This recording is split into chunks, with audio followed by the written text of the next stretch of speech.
వందలాది భక్తుల ఆధ్వర్యంలో ప్రశాంతంగా హనుమాన్ శోభయాత్ర మంచిర్యాల జిల్లా దండపల్లి మండలం మాదరిపేట హనుమాన్ ఆలయం నుండి ప్రారంభమైన హనుమాన్ శోభయాత్ర ముచ్చంపేట వరకు సాగింది.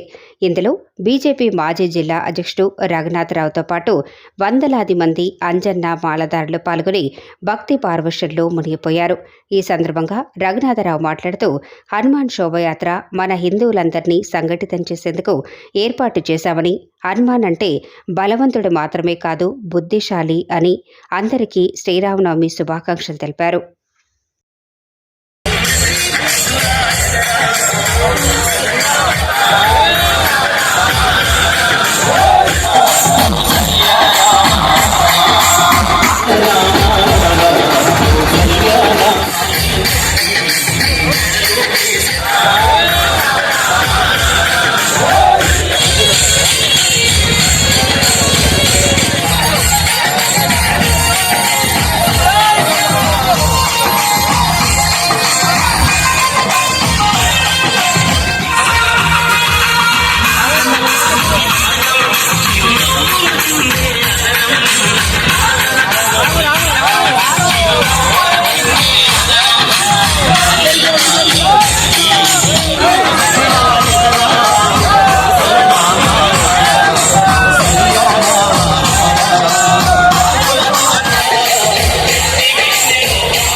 దండపల్లి మండలంలో హనుమాన్ దీక్షా స్వాములందరూ కూడా గత కొన్ని రోజుల నుంచి మనము ఈ మండలంలో ఏ గ్రామానికి పోయినా అందరి నోట రెండే శబ్దాలు, జై శ్రీరామ్ జై హనుమాన్. ఒక ఈ నవరాత్రుల సందర్భంగా ఒక పండుగ వాతావరణంలో పెద్ద ఎత్తున యువకులందరూ కూడా హనుమాన్ దీక్షలు తీసుకోవడం జరిగింది.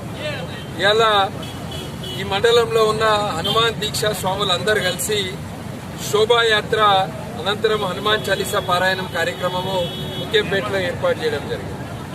అందరినీ కూడా కోరేది, ఇలా ప్రపంచంలో మనం చూస్తే రష్యా, యుక్రెయిన్, ఇట్లా ఇజ్రాయిల్, పాలస్తీనియన్ యుద్ధాలు జరుగుతాయి.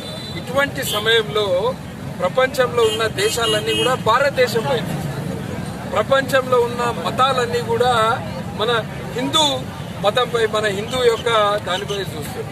ఎందుకంటే అందరూ కలిసి ఉండాలని కోరుకున్న ఏకైక ధర్మం మన హిందూ ధర్మం.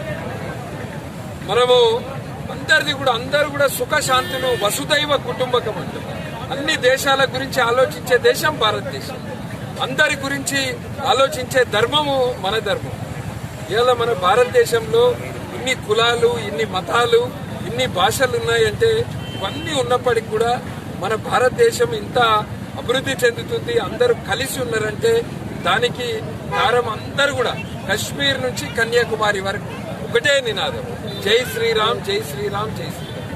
ఇలా ఏదైతే మన హనుమంతుని ఎవరైతే ఇక్కడ స్వామి భిక్షలు తీసుకున్న స్వాములందరూ కూడా ఒక హనుమంతుడు అంటే ఒక బలమే కాదు, బుద్ధి, అదేవిధంగా జ్ఞానము, ఇవన్నీ కూడా హనుమాన్ దీక్షా స్వాములందరూ కూడా వీటన్నిటినీ హనుమంతుని జీవితం నుంచి మనం అందరం కూడా ఆదర్శంగా తీసుకొని నేర్చుకోవాల్సినవి చాలా ఉన్నాయి. ఈ ప్రాంతంలో మనం యొక్క ధర్మాన్ని కాపాడము, మన యొక్క సంస్కృతి కాపాడము, అదేవిధంగా ఇక్కడ అందరూ ప్రేమించి ఈ ప్రాంతంలో అభివృద్ధి చేయాలనే ఉద్దేశంతో ఒక మంచి పండుగ వాతావరణంలో హనుమాన్ దీక్షా స్వాములు అందరూ కలిసి కూడా పెద్ద ఎత్తున ఈరోజు ఇక్కడ శోభాయాత్ర నిర్వహించారు.